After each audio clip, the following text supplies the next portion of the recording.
And welcome. In this mini broadcast, I'll try to bring you some of the transcription discs that I've transferred and restored over the last 3 or 4 years. And we'll find out whether they exist or not. I have no idea. I don't have access to the ABC archives, so I'm not sure what exists or what doesn't. Some of them could be historically important, some could be important to the region itself. So let's get into it.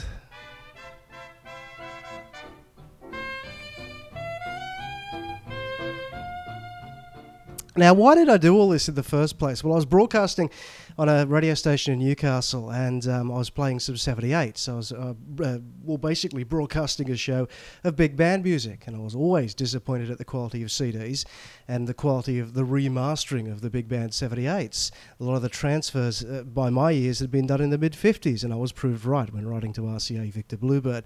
So I decided to lay down my own 78s and get the sound that I actually wanted out the disc. I grew up with 78s, even though I'm only in my 30s, and I can remember the great top end you could hear on those discs. I started playing around and finally invented this weird kind of stereo effect that was rather convincing. Now remember, I don't like it. I'm not a fan of someone who puts reverb on a disc and calls it stereo. But this is the kind of work I was doing just before I laid down the discs. This is Wilbur Kentwell.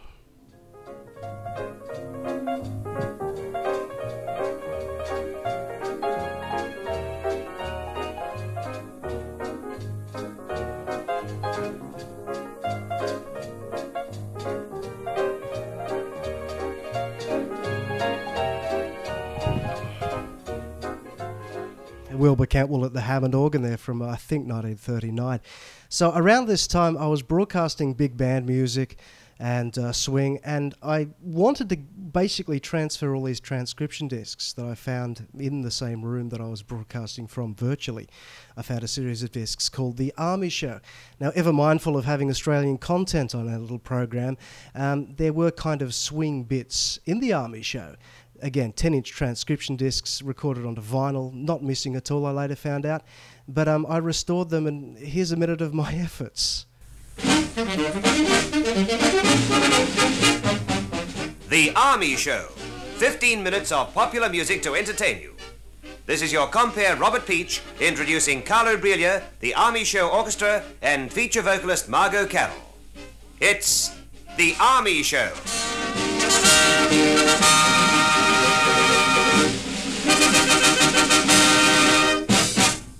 In this edition, we're off to Malaya again. The Army Show number 4. Now, you must remember these programs, as I got them on disc, sounded pretty dire. Scratches, pops, residual noise, caked in dirt, the lot. And it's why I managed to transfer them, because anything of value at that particular radio station I worked at, that was in good condition, walked out the front door.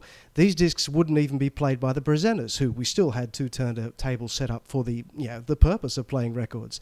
And you would think the discs would get a dusting down on Anzac Day, which my restorations certainly did after that.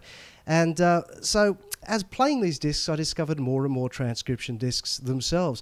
This was recorded in Newcastle at a studio. It's a version of Blue Skies.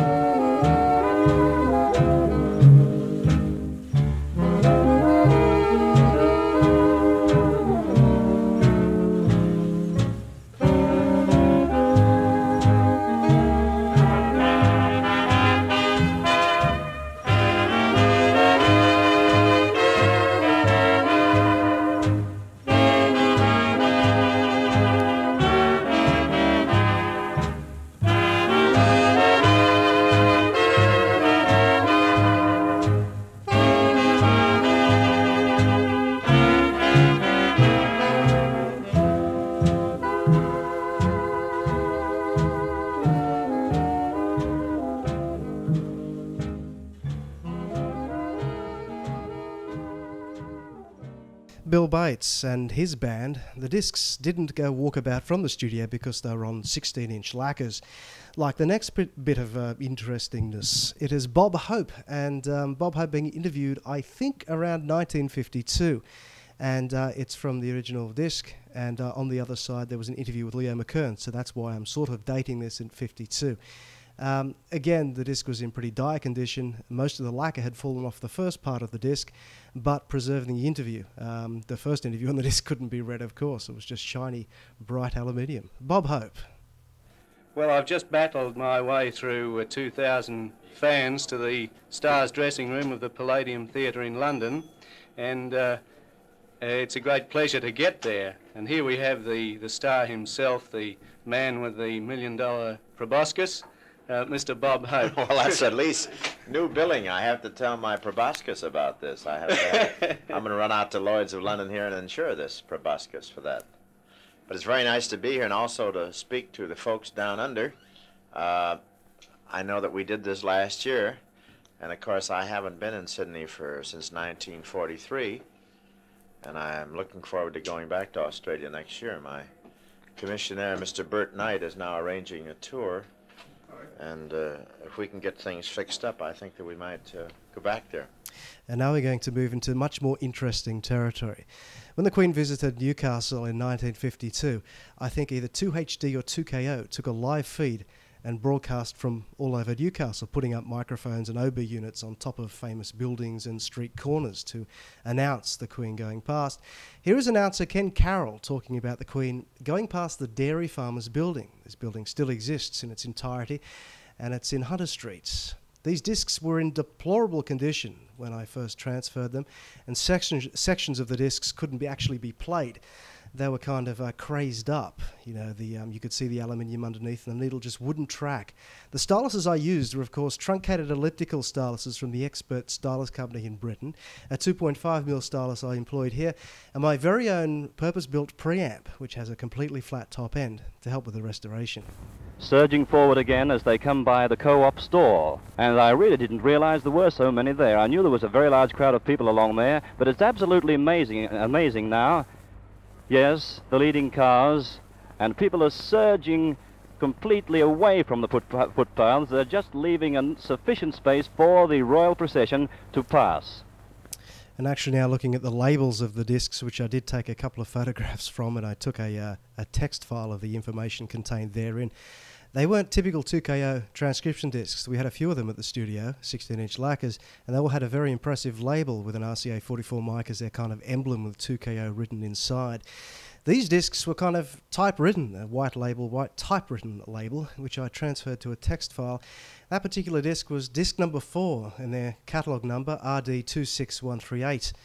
Here's another part of it. It's Matt Bridge, and he's in Hamilton, which is a part of Newcastle, in Beaumont Street. The crowd is all expectant, waiting to catch a glimpse of Her Majesty and the Duke of Edinburgh. And here it comes now. You can probably hear the crowd as they start their cheering as the car comes within sight. I can see the first of the cars, a big black car behind the motorcycle escort. There are quite a number of cars, and here are the royal car itself, ladies and gentlemen. I can see Her Majesty now, looking very, very radiant and lovely, and the crowd is giving her a great ovation. There's the Duke of Edinburgh at her side on the other side of the car, waving, smiling gaily to the folk here, and they're showing their approval by their cheers and the flag waving and giving her a really grand ovation as she goes by. And those are my good restorations. I do 2 restorations and everything, one called good, which are good to my ears, even though there's a little bit of surface and there's a little bit of noise still evident.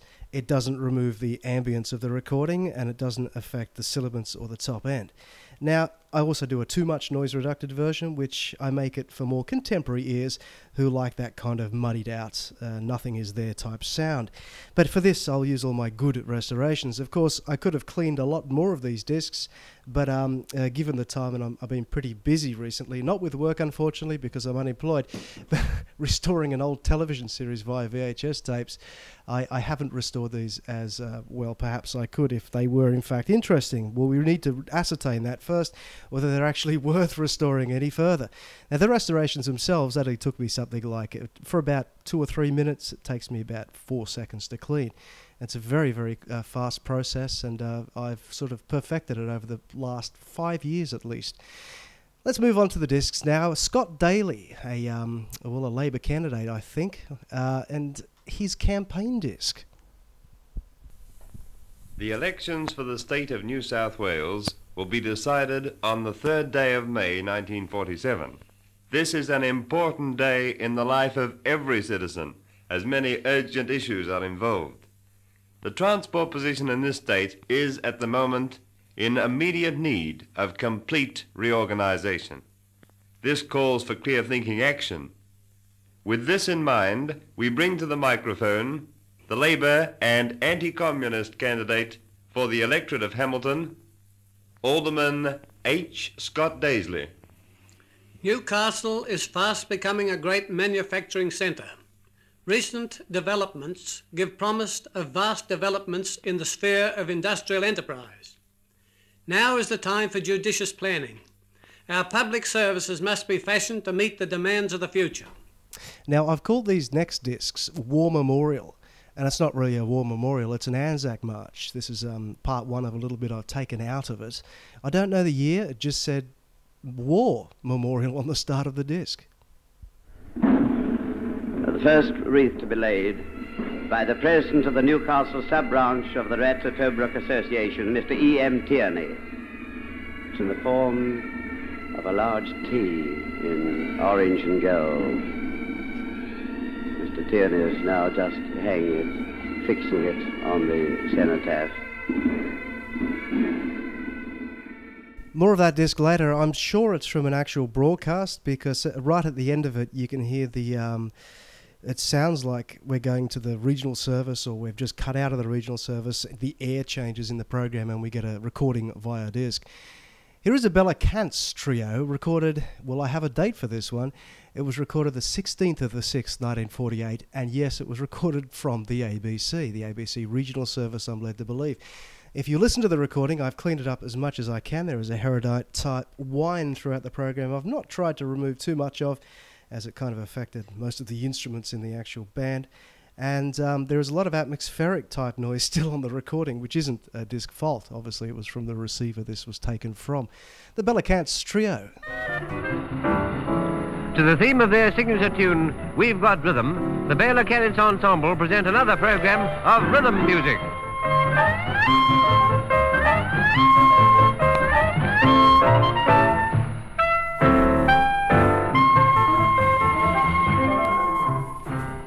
Jack Lander does the singing in this prime old favourite, Honeysuckle Rose.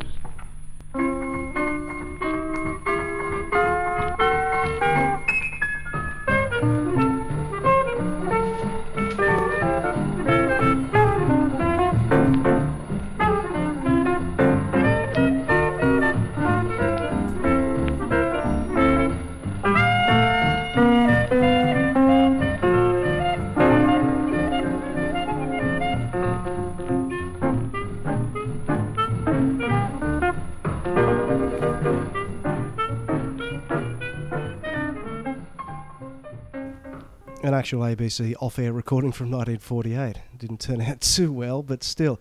Let's go back to that War Memorial broadcast. Though I can't date it, I'd have to say the late 40s to early 50s. I now have the honour to introduce to you the Lord Mayor of Newcastle, Alderman Purdue. First of all, might I express a word of appreciation and welcome to Commander Morrison and the members of the HMAS Tobruk for their attendance and participation in this ceremony this morning. We're assembled here today to honour men who have written another glorious page in Australia's varied history. Now, I'm not sure how programs used to close for the night then. I don't think this is a program closing.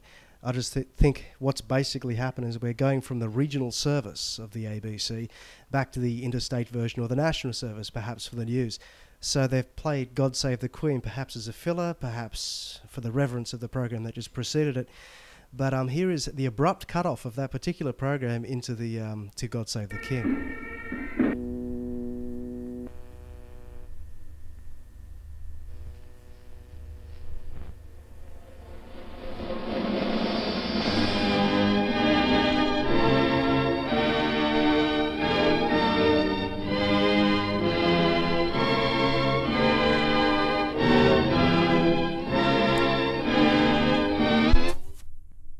And then there are odd discs like this one. It's called 1951 Industrial Concert. Now, I haven't spent much time restoring this one. I just threw a quick and cheap declicker over it, which you can hear the artifacts left by the declicker, but you can also hear the quality of the program. Some of these are actually the quality of the program, not so much the quality of the recording, but the quality of performance leaves a lot to be desired. And I can imagine why no archive would perhaps want them, though historically important as it shows a slice of life that now is completely gone. So let's have a listen to a pretty ratty old 1951 industrial concert excerpt.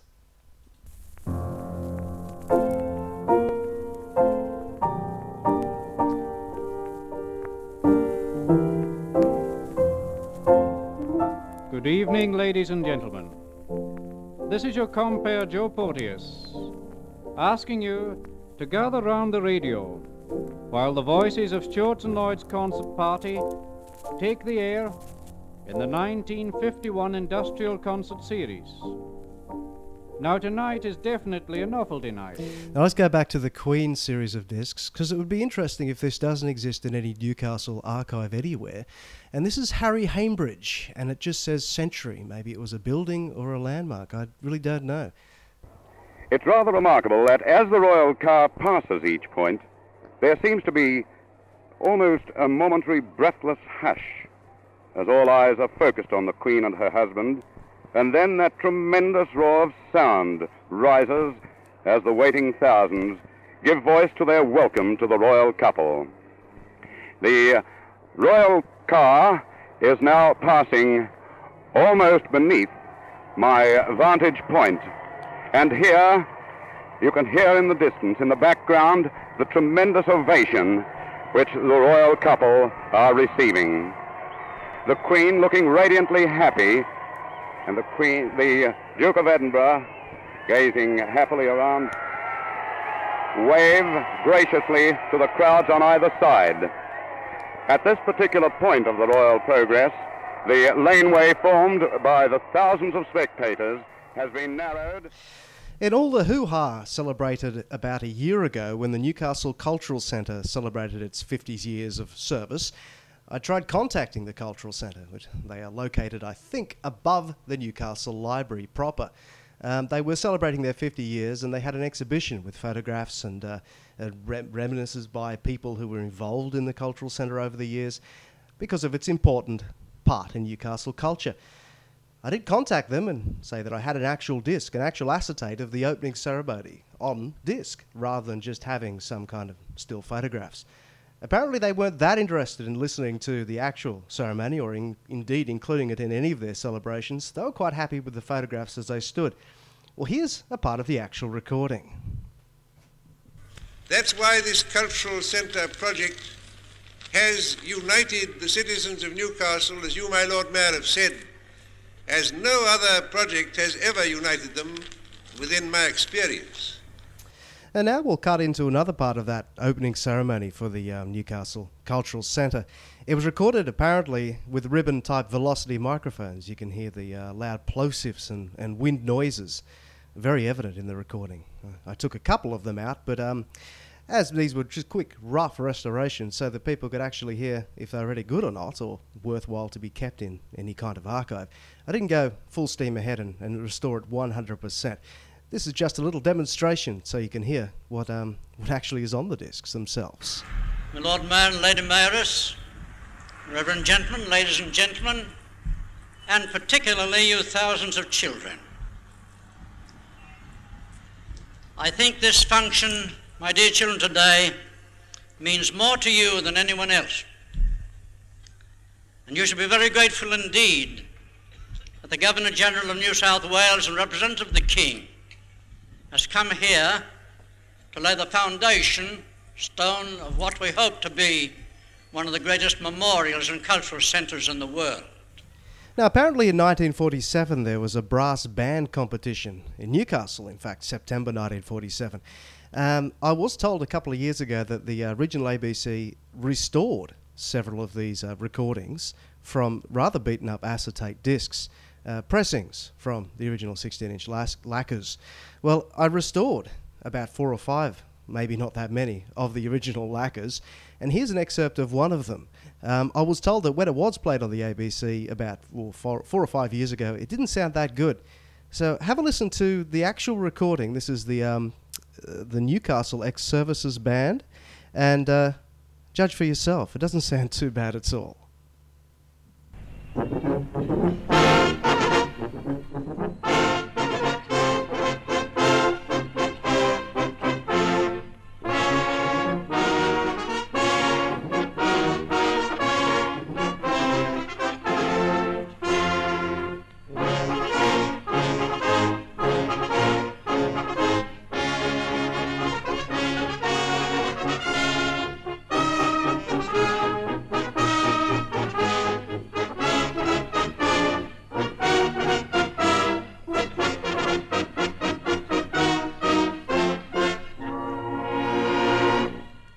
And there we go, an excerpt from about a 15-minute piece called Oberon by the Newcastle Ex-Services Band, recorded October 1947. This is the Palais Show, and the Palais was a building situated in Newcastle that hosted a lot of dance and events like that, and it's only just been pulled down. Again, when it was being pulled down, it was in the news every single day, they're building this, they're building that, what are we going to do with the old site, and memories of the Palais were always on the regional ABC. I offered them some recordings of the actual place in full swing, but they weren't interested at all. Here is the Palais again in full swing, recorded from the ABC. I'm dead certain these are ABC recordings, as I have an ABC ident right at the end of one of the discs.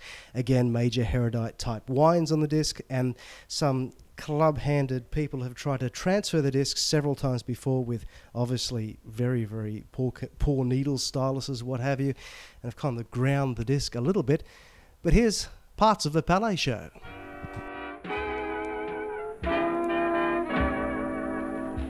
Good evening, everyone. This is Newcastle calling, inviting you to join us at the Empire Palais as we dance to the music of Bill Bates and his band.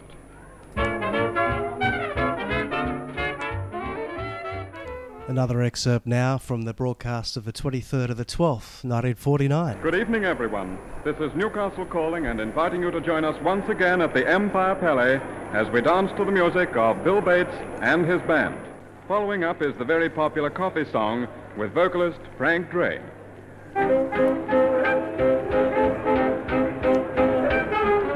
Way down among Brazilians, coffee beans grow by the millions, and they've got to find those extra cups to fill. They've got an awful lot of coffee in Brazil.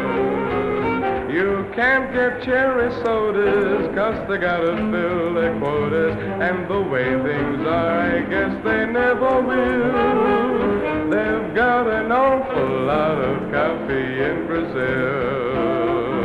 No tea, nor tomato juice, you'll see, no tomato juice.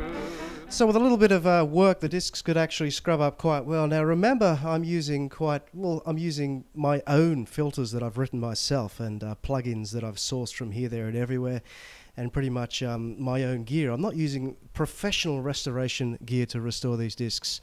That's all, but they sort of come up all right.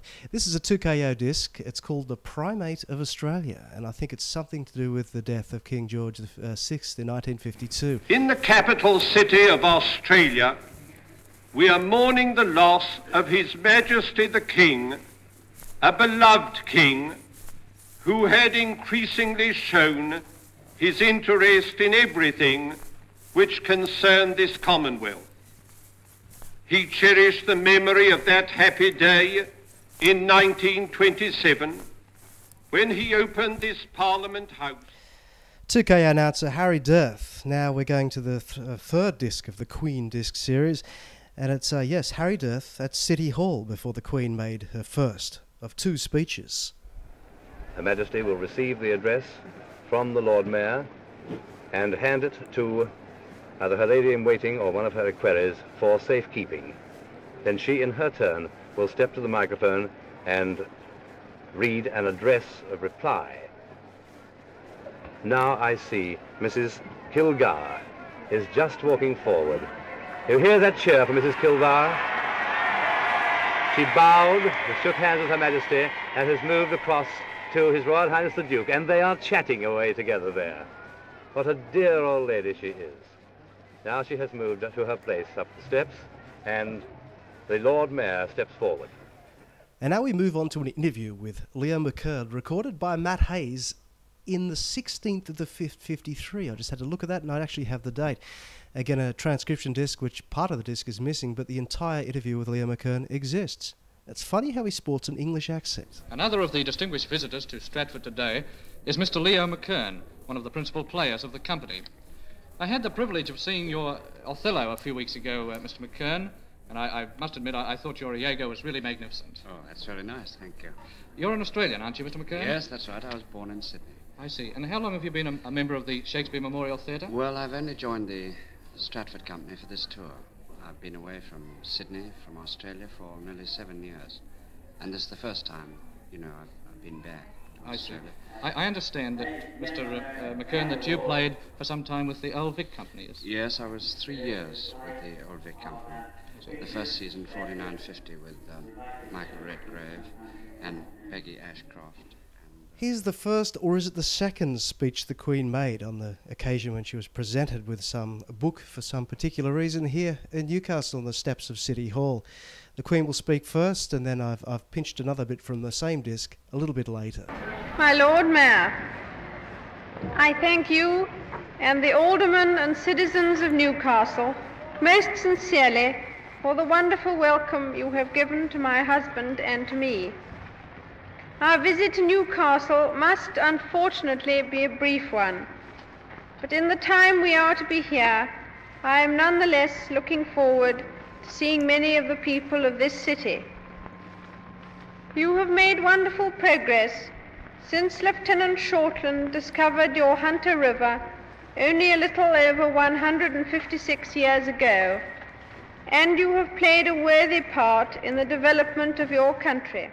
A rousing cheer as Her Majesty appeared on the balcony, holding an umbrella over her head. And now the pressmen have gone out into the road to get shots of Her Majesty as she appeared on the balcony. The royal car has driven up in front of the dais, and a soldier sergeant is standing strictly at attention beside the car, ready to open the door.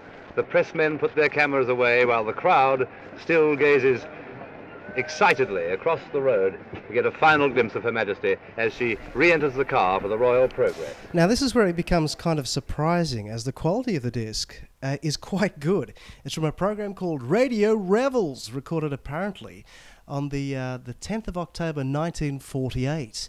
And apart from some serious declicking, which I should have done, I didn't want to remove the plosives and make the voice sounded garbled, the fidelity in this recording from 1948 is quite surprising. Back we go to the Radio Revels Orchestra, and this time they feature Freddie Jones with them in Darktown Strutter's Ball.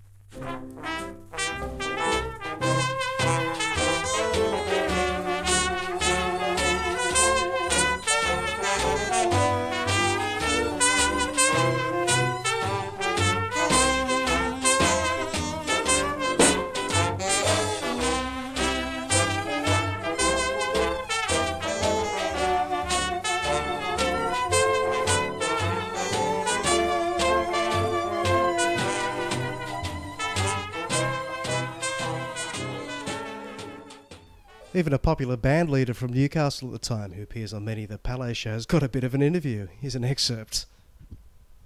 And now, ladies and gentlemen, boys and girls, Cubby Edmonds. It's all yours, Cub. Thanks very much, Brian. I'd like to thank each member of the band individually for the very nice performances that they've made during our 8-month season. I'd like to mention them individually. We've got the Black Gentleman, Sir Reg Perry, Jimmy Ayerst, Billy Lang.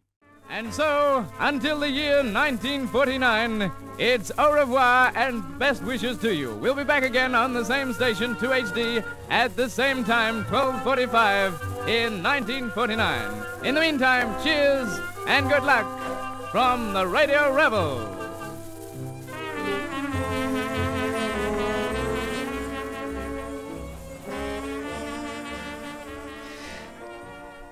When King George VI died in 1952, I think it took the radio world by surprise. I bet the disc cutters were kept busy night and day.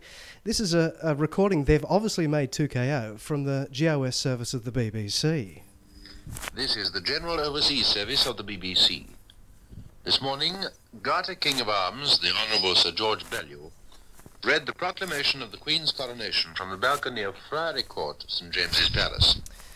And there's another recording of that as well. It goes for about 14 and a half minutes, perhaps the entire two sides of a disc. Here's the Duke of Edinburgh talking just after the Queen did on one of the Queen discs, disc 4. Many good men and brave are lost in war. But if you can foster the spirit of comradeship and mutual help which grows in war, you will be honoring their memory and giving an example in citizenship to the whole nation. We wish you all a happy and a prosperous future.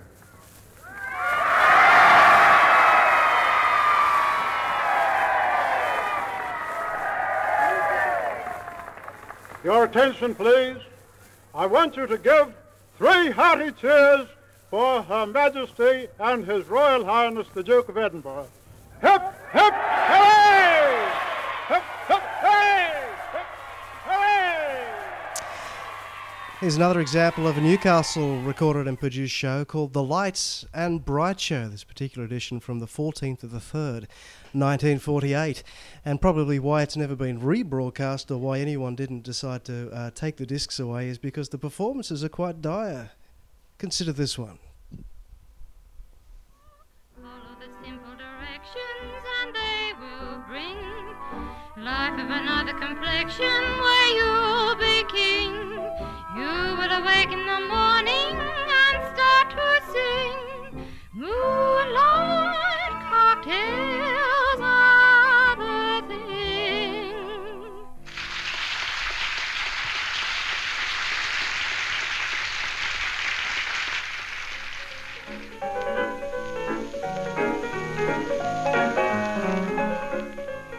Evelyn Mellor. That is the name to remember when you want that glamour portrait. For the Evelyn Mellor Studios specialize and are renowned for distinctive portraiture. Remember, Evelyn Mellor now has a modern studio in Maitland. So, for your wedding photographs, a glamour portrait, a photograph of the kiddies, call of the Evelyn Mellor Studios, which are situated in the Hill Chambers, West Maitland, and that's right next door to the Houghton Company, and directly opposite the Bank of Australasia. Evelyn Mellor has the most modern imported equipment procurable, plus the skill to give you all that's best in fine photography, and the charges are surprisingly reasonable. Remember, the Evelyn Mellor Studios.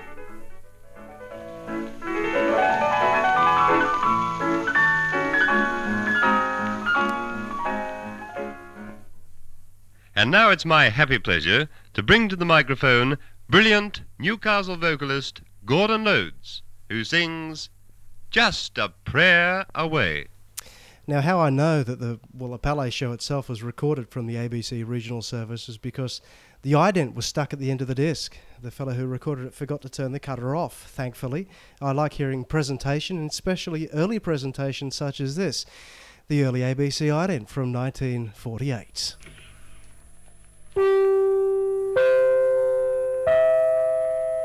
Time is 11 o'clock. This is the ABC Interstate Program.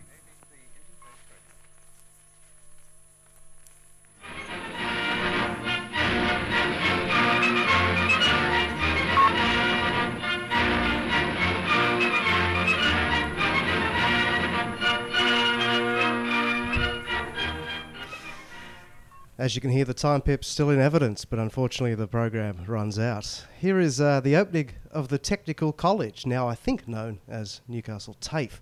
Again, I don't know the date. It could have been the late 40s, I assume. All it says is opening Tech College, or Technical College. Let's have a listen to the opening ceremony, I think broadcast originally on 2KO. Good afternoon, everybody. This is 2KO Newcastle broadcasting the ceremony for the official opening of the Newcastle University College, which will be performed this afternoon by the Minister for Education, the Honourable R.J. Heffron, MLA. As I'm speaking to you from the Technical College grounds, there is at the present time the academic procession which is proceeding from one of the college buildings to the official dais. In the procession, there are members of the staff of the Newcastle University of Technology, members of the Newcastle Technical Educational District Council, members of faculties, the registrar, associate professors, professorial board, members of the Council of New South Wales University of Technology, representatives from other universities, representatives from the services, and do also hope that not later than the year 1952 we will have established in our district an academic university which will be a close follower on this fine University College of Technology. And that's about it, I'm afraid. There, of course, the discs themselves go for about 20 to 30 to 40 minutes each. And as with some of the programs there's quite a few of them in my collection, sometimes just the one or two shows. I'll finish off with a stereo recreation of a 78 recorded in Britain for no apparent reason, but it sounds all right. It's Nat Ganila and his little band, recorded in 1931, I'm led to believe, or I would reckon at least 33. And they played one side of the disc, they played the backing of the song, and on the other side, the full band played. Well, I thought, why not combine these, have one at the left, one at the right, and here we go, 1933 in real stereo. Nat Ganila, take it away.